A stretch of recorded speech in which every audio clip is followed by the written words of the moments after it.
Just announced. Princess Leonor de Borbon Ortiz marries HRH Christian, live from Denmark. The bells of Copenhagen ring across the royal square, their echoes traveling far beyond Denmark, straight into the heart of Spain. The long-awaited royal moment the world has been whispering about is finally here. Princess Leonor de Borbon Ortiz, heir to the Spanish throne, has just married HRH Prince Christian of Denmark, and Europe is standing still. For years, we've watched Leonor grow from Spain's shy teenage princess into a confident, poised future queen. But today, that image transforms forever.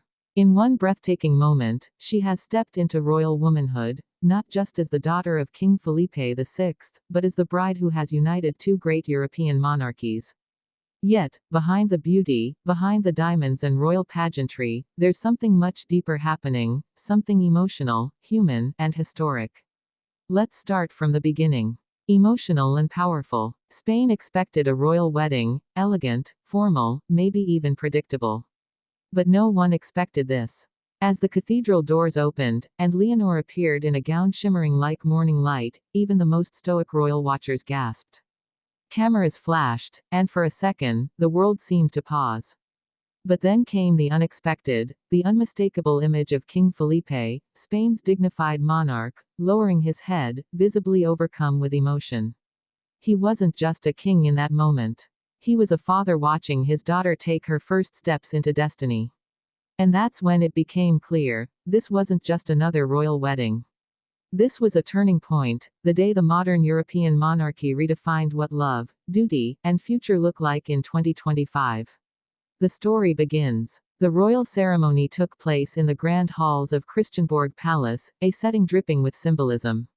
The golden chandeliers shimmered softly, reflecting the perfect blend of Spanish grace and Danish elegance. Leonor, radiant in an ivory silk gown designed by a Spanish couturier, walked slowly toward Prince Christian, her every step capturing the grace and dignity she's been groomed for since birth.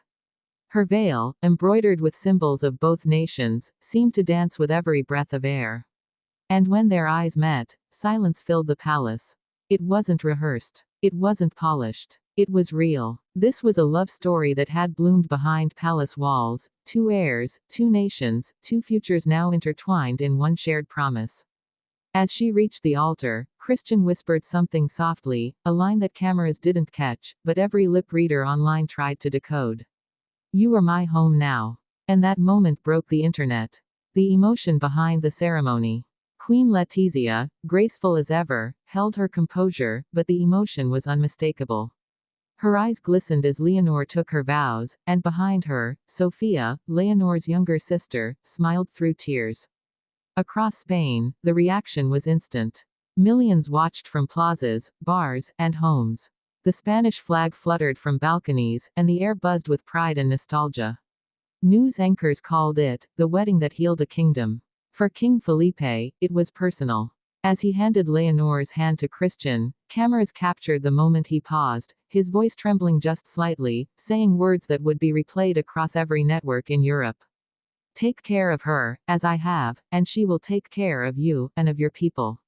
The global impact. This wasn't just a royal marriage, it was diplomacy wrapped in romance. Spain and Denmark, two monarchies with deep history, had now formed an alliance that resonated far beyond the palaces. Political analysts were quick to note that this union symbolizes a new age of European unity, where tradition and modern leadership stand side by side. But what truly makes this wedding different is how it feels. The ceremony wasn't about pomp. It was about people. It wasn't about status. It was about sincerity. Leonor and Christian chose simplicity in their vows, handwritten promises exchanged in both Spanish and Danish, reflecting the harmony of two cultures. And when the final words, "I do," echoed through the cathedral, applause erupted. Not polite clapping, real, emotional applause. The kind that comes from a shared human moment, where love crosses borders and history feels alive again. The celebration. Outside the palace, Copenhagen transformed into a sea of royal color. Spanish and Danish flags waved side by side. Crowds chanted Leonor's name. In Madrid, spontaneous celebrations broke out in Puerta del Sol. People danced, sang, and cried as live footage played on every screen. And then came the royal kiss. It was soft, sincere, and impossibly symbolic.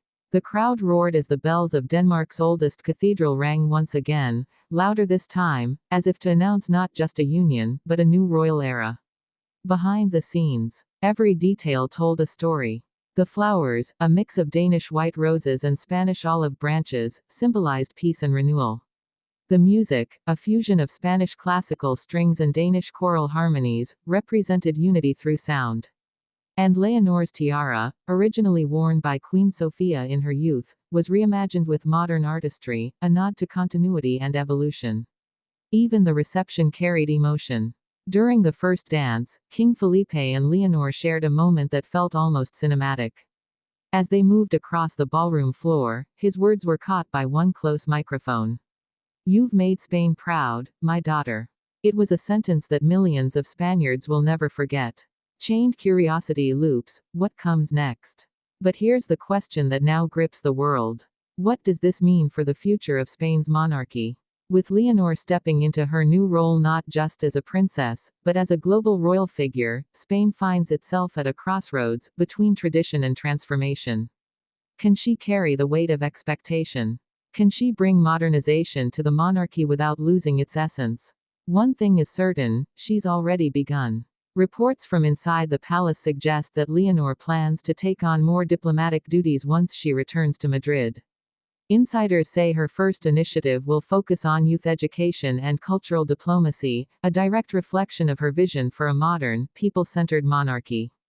The aftermath. As dawn broke over Copenhagen, the royal family stepped out onto the palace balcony for the final wave of the night. Cameras captured the smiles, the laughter, the relief.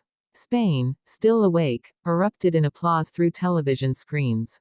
It wasn't just about the crown. It wasn't just about lineage. It was about love, and leadership rooted in humanity. For a moment, politics faded, and Europe felt unified through something rare and timeless, joy. Closing reflection. Princess Leonor's wedding to HRH Christian wasn't just a royal milestone. It was a message to the world that love, when rooted in respect and purpose, can rewrite history. From the marble halls of Copenhagen to the hearts of millions in Spain, this day will be remembered as the one that redefined what it means to be royal in the 21st century. As the music fades, as the world exhales, one truth stands clear. The future Queen of Spain didn't just marry a prince, she married her destiny. And for King Felipe, as he stood watching from the balcony, eyes glistening with both pride and nostalgia, he knew. This was the beginning of the Leonor era.